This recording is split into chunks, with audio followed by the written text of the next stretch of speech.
Assalamualaikum warahmatullahi wabarakatuh. Apa kabar sobat-sobat semuanya? Oke, mari kita lanjutkan saja ceritanya. Tapi seperti biasa bantu tekan tombol like terlebih dahulu. Bab 891 Kabar baik dan kabar buruk basis penelitian dan pengembangan genetik hancur. Berita itu membuat seluruh petinggi Vulkan Bureau terkejut bagaikan bola meriam. Dan petinggi Vulkan Bureau muncul satu demi satu, termasuk Direktur Vulkan Bureau, yang jarang muncul. Di ruang konferensi, petinggi itu menelepon Anthony secara pribadi dengan wajah cemberut. Anthony tidak berani pingsan selama panggilan telepon ini. Dia menceritakan keseluruhan ceritanya secara rinci. Pemimpin tertinggi itu sangat marah dan mengkritik Anthony dengan keras. Anthony menyeret tubuhnya yang terluka parah untuk menerima kritik dari pemimpin tertinggi itu dan mengakui kesalahannya dengan sikap yang sangat baik. Namun, dia kadang-kadang akan mengungkapkan sepotong informasi, mengatakan bahwa dia telah berjuang mati-matian, tetapi kerabat dan teman Chu Chen terlalu kuat untuk ditandingi. Terjadi keheningan mematikan di ruang rapat itu. Tak seorang pun berani mengatakan sepatah kata pun. Anthony telah dimarahi dan tanggung jawabnya pasti akan ditanggung olehnya. Namun, bahkan Ike, musuh bebuyutan Anthony, tidak bisa senang. Penghancuran pangkalan prajurit genetik merupakan pukulan yang terlalu besar bagi Biro Vulkan. Kerabat dan teman-teman Chu Chen. Mata pemimpin tertinggi itu bersinar dengan cahaya dingin yang tajam. Chu Chen ini, kekuatan macam apa yang mendukungnya di balik layar? Mereka yang bertanggung jawab atas intelijen, pusatkan upaya kalian. Aku ingin mencari tahu segalanya tentang Chu Chen. Tiba-tiba seseorang berdiri dengan gemetar dan mengangguk. Pemimpin tertinggi itu memiliki ekspresi cemberut di wajahnya. Ia merasa kewalahan dengan berita yang tiba-tiba ini. Meskipun ia adalah pejabat tinggi di Biro Vulkan, ia tetap harus melapor kepada atasannya. Ada satu hal lagi. Tiba-tiba terdengar suara. Ada pelatihan pertukaran dan konfrontasi lain antara Biro Vulkan kita dan Biro Perang Khusus Tiongkok. Waktunya besok dan lokasinya di Tiongkok. Itu diusulkan oleh Direktur Anthony sendiri. Rencana awalnya adalah Direktur Anthony akan memimpin 10 prajurit genetik tingkat SS langsung ke Tiongkok melalui laut. Namun sekarang, pangkalan itu telah hancur dan Direktur Anthony juga terluka parah. Lalu pelatihan pertukaran dan konfrontasi ini. Semua orang saling memandang. Secara khusus, dunia luar sangat menantikan pelatihan pertukaran dan konfrontasi ini. Pemimpin tertinggi tampaknya tidak terlalu memperhatikan masalah ini. Dibandingkan dengan penghancuran pangkalan, ini hanyalah masalah sepele. Dia segera melambaikan tangannya dan berkata, "Karena Anthony tidak ada di sini, Ike akan bertanggung jawab." Bagaimanapun, ini hanya latihan pertukaran dan konfrontasi. Menang atau kalah tidak masalah. Pemimpin tertinggi itu pergi setelah mengatakan ini. Yang tidak diketahuinya adalah bahwa ini bukanlah pelatihan konfrontasi biasa. Terlalu banyak orang di seluruh dunia yang memperhatikan pelatihan ini. Biro Operasi Khusus menunggu seperti singa. Tetapi Biro Vulkan, yang terburu-buru, dipimpin oleh Ike. Bukankah itu hanya mengantarkan makanan? Sebelum Ike sempat sadar, ruang konferensi sudah kosong. Ike tercengang. Tak lama kemudian, Ike berteriak dengan marah, "Anthony, persetan denganmu."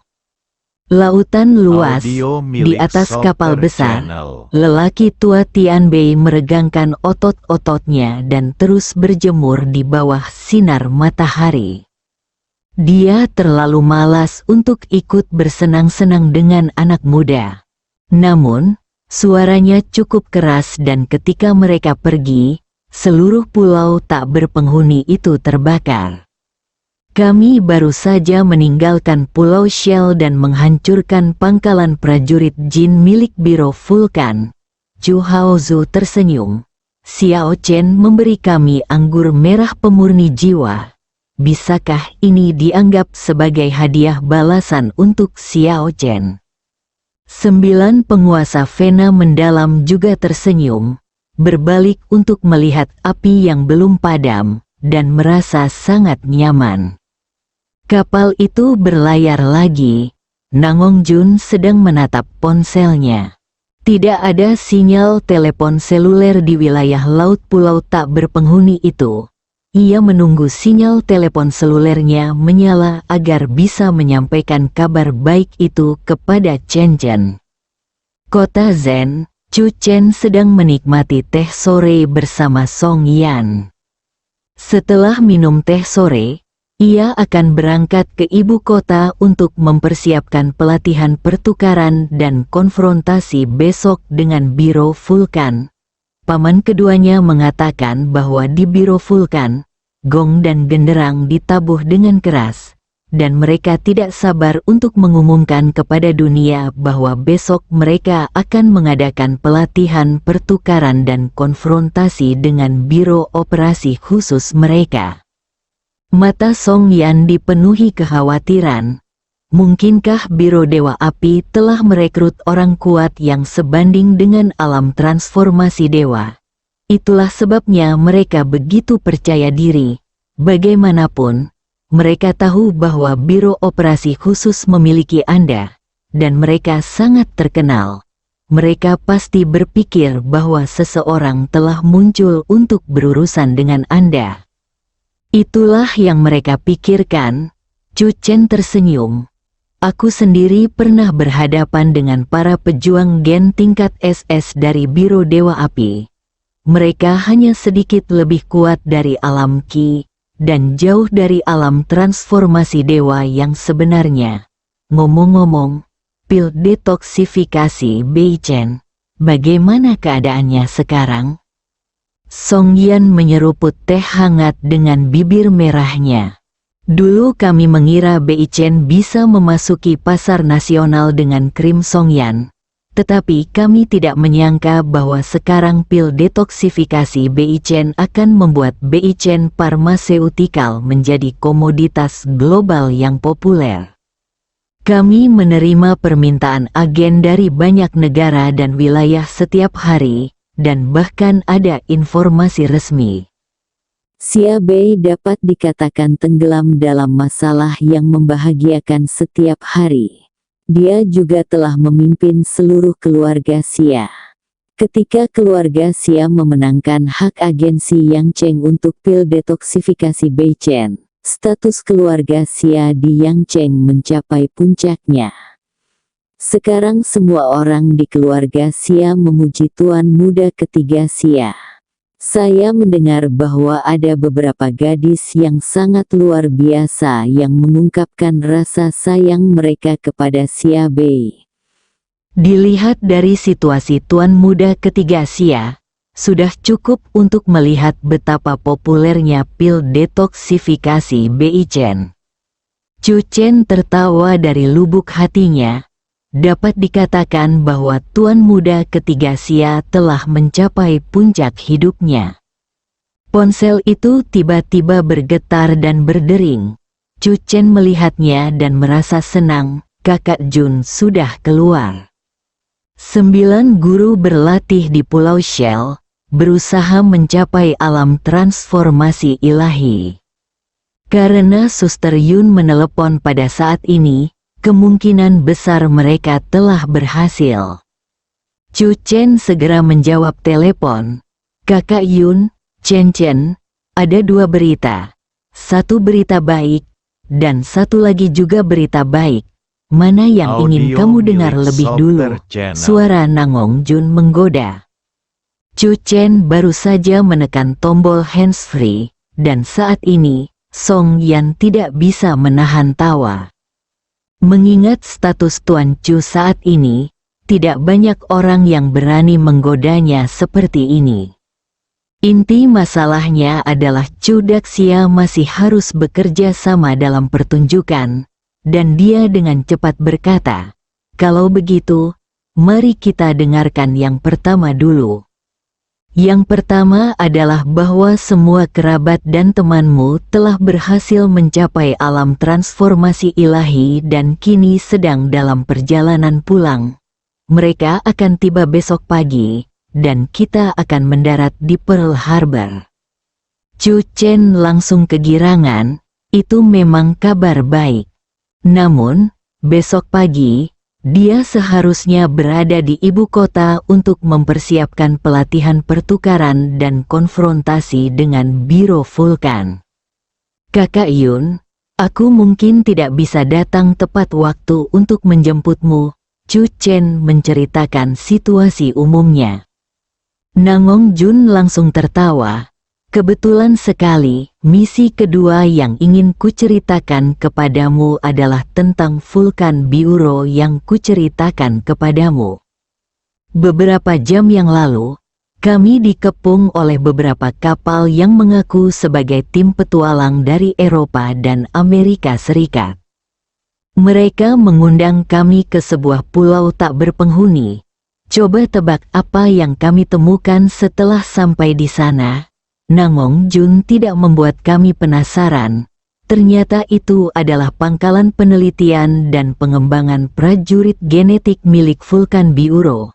10 prajurit genetik tingkat SS dikembangkan hari ini. Dan mereka ingin mengundang kami ke pulau itu untuk merayakan Natal terlebih dahulu.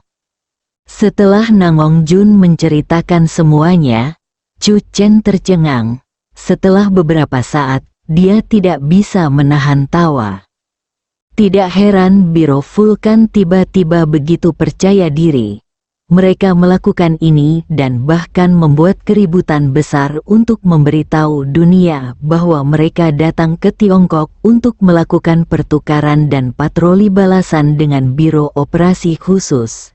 Ternyata kartu truf Biro Vulkan adalah 10 prajurit genetik tingkat SS yang baru dikembangkan. Mengenai nasib orang-orang ini, Chu Chen mengetahuinya tanpa Nangong Jun mengatakan apapun. Anthony, kamu sungguh tidak beruntung. Chu Chen tidak dapat menahan rasa duka untuk sesaat, lalu dia tidak dapat menahan tawa. Kalau begitu, aku akan mengubah ruteku ke Mingzhou. Aku akan menjemputmu besok. Chu Chen segera mengambil keputusan. Biro Vulkan telah kehilangan semua kartu trufnya, dan mungkin sekarang menahan diri, tidak tahu bagaimana situasi ini akan berakhir. Tuan benar-benar membawa hadiah yang berlimpah. Song Yan mengangkat cangkir tehnya dan mengucapkan selamat kepada Chu Chen dengan teh, bukan anggur. Chu Chen kemudian menghubungi Chu Kaiping, paman kedua. Saya punya kabar baik dan kabar buruk, mana yang ingin kamu dengar terlebih dahulu? Chu Kaiping, apa yang dilakukan anak ini? Setelah beberapa saat, Chu Kaiping berkata dengan tidak senang, berita buruk dulu. Saya ada urusan mendesak, jadi saya tidak bisa pergi ke Beijing besok untuk mengikuti pelatihan pertukaran dan konfrontasi dengan Biro Vulkan. Begitu Chu Chen selesai berbicara, Chu Kaiping melompat dari kursinya. Lalu terdengar suara cangkir pecah. Kemudian, suara Chu Kaiping tidak bisa tidak meninggi sedikit gugup. Apa yang kau katakan? Bagi Chu Kaiping, berita ini cukup buruk. Bab 892 Pengiriman. Tahukah Anda, Chu Chen sekarang adalah wajah Biro Operasi Khusus. Dia sungguh tidak datang. Chu Kaiping tak kuasa menahan diri untuk bertanya tanpa sadar, apakah kamu bercanda? Tentu saja aku tidak bercanda, Chu Chen berkata dengan serius. Sebelum paman keduanya sempat membuang ingus dan melotot, Chu Chen segera berkata, "Paman kedua, sebaiknya kamu dengarkan kabar baiknya dulu." Chu Kaiping menahan ketidaksabarannya dan berkata dengan tidak senang, "Katamu." Chu Chen berkata sambil tersenyum, "Ayahku dan 9 guru telah keluar dari pengasingan. Mereka bertemu dengan kapal-kapal Biro Vulkan di laut dalam dan dibawa ke pangkalan R&D prajurit genetika Biro Vulkan." "Apa?" Chu Kaiping terkejut. Pupil matanya tiba-tiba mengecil. "Pangkalan penelitian dan pengembangan prajurit genetik?" Chu Kaiping tidak tahu berapa banyak penyelidik yang telah dikirimnya untuk mencari alamat pangkalan penelitian dan pengembangan prajurit genetik milik Biro Vulkan. Tanpa diduga, pangkalan itu berada jauh di dalam laut. Di pulau tak berpenghuni, Chu Chen berkata, "Menurut rencana awal, mereka akan berhasil mengembangkan 10 prajurit gen tingkat SS hari ini untuk berpartisipasi dalam pelatihan pertukaran dan konfrontasi. Namun, setelah ayahku dan para master mendarat di pulau itu, mereka tidak hanya menghancurkan 10 prajurit gen tingkat SS, tetapi juga meledakkan seluruh pangkalan. Seluruh pulau tak berpenghuni itu menjadi lautan api." Chu Kaiping tercengang. Dia terlibat dalam perseteruan dengan badan operasi khusus berbagai negara dan sangat menyadari pentingnya basis penelitian dan pengembangan prajurit genetik milik Biro Vulkan. Namun, tiba-tiba saya mendengar bahwa basis penelitian dan pengembangan prajurit genetik telah dihancurkan. Hal baik yang jatuh dari langit ini benar-benar terjadi. Untuk sesaat, Chu Kaiping linglung. Chu Chen menutup telepon sambil tertawa kecil. Dia tidak perlu mengatakan lebih banyak tentang apa yang terjadi selanjutnya. Secara keseluruhan, ini berita bagus. Di ibu kota, di kantor Chu Kaiping, ledakan tawa liar terdengar. Banyak orang di luar saling memandang dengan bingung. Apa yang terjadi dengan Direktur Chu? Pemimpin tua Luo Xinmin mendorong pintu kantor Chu Kaiping. Jarang sekali melihat Chu Kaiping dengan senyum tanpa hambatan seperti itu, dan pemimpin tua itu tidak dapat menahan rasa khawatirnya. "Kaiping, kamu baik-baik saja?" Chu Kaiping menatap pemimpin tua itu. "Ada kabar baik dan kabar buruk, mana yang ingin kamu dengar?" Pemimpin lama. 10 menit kemudian, para pemimpin lama tak kuasa menahan tawa terbahak-bahak. Dia mendesah dan berkata, "Oke, beberapa kali. Tidak heran para penyelidik Eropa dan Amerika baru saja melaporkan bahwa Biro Vulkan tiba-tiba menjadi tidak menonjol. Dan banyak media juga telah menarik berita pratinjau mereka tentang pelatihan pertukaran dan konfrontasi besok." Kepala suku tua itu tertawa terbahak-bahak hingga air matanya hampir mengalir keluar. "Awalnya saya pikir mereka hanya bersikap misterius. Tetapi ternyata markas mereka telah hancur." Keduanya saling memandang. Kedua rubah tua itu tentu saja tidak akan melewatkan kesempatan seperti itu. Chu Chen benar. Merupakan suatu kehormatan besar untuk menerima teman dari jauh. Kita harus menunjukkan kesopanan dan membuat acara ini menjadi lebih meriah bagi mereka. Chu Kaiping tertawa terbahak-bahak, dan pada saat yang sama, cahaya dingin melintas di kedalaman matanya. Kali ini, dia ingin menyiksa Biro Vulkan dan memunculkan bayangan. Kota Zen. Chu Chen dan Song Yan saling tersenyum. Hasil ini juga tidak terduga bagi mereka. Kalau begitu, aku akan berangkat ke Mingzu besok pagi. Chu Chen berkata, ayo, istriku, pulanglah. Song Yan melirik waktu dan berkata, masih terlalu pagi. Semua master telah menembus alam transformasi ilahi. Kita tidak boleh bermalas-malasan. Kita harus pulang lebih awal dan memanfaatkan waktu sebaik-baiknya untuk berlatih. Chu Chen menatap Song Yan dengan serius. Aku sudah memikirkan cara baru, mungkin aku bisa menembusnya. Wajah Song Yan memerah dan dia meludahi Chu Chen, mengatakan bahwa dia terlalu tidak senonoh. Dalam 2 hari terakhir, mereka berdua telah mencoba metode baru lebih dari sekali saat berlatih, tetapi mereka belum mampu menembus kemacetan. Ketika Chu Chen tiba-tiba membicarakannya pada kesempatan seperti itu, Song Yan tentu saja merasa malu.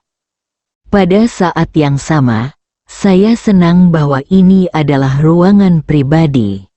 Dibandingkan dengan musim semi di sisi Chu Chen, Zhang Yongguo menderita di dekat rumah Zhu di Zhaosheng.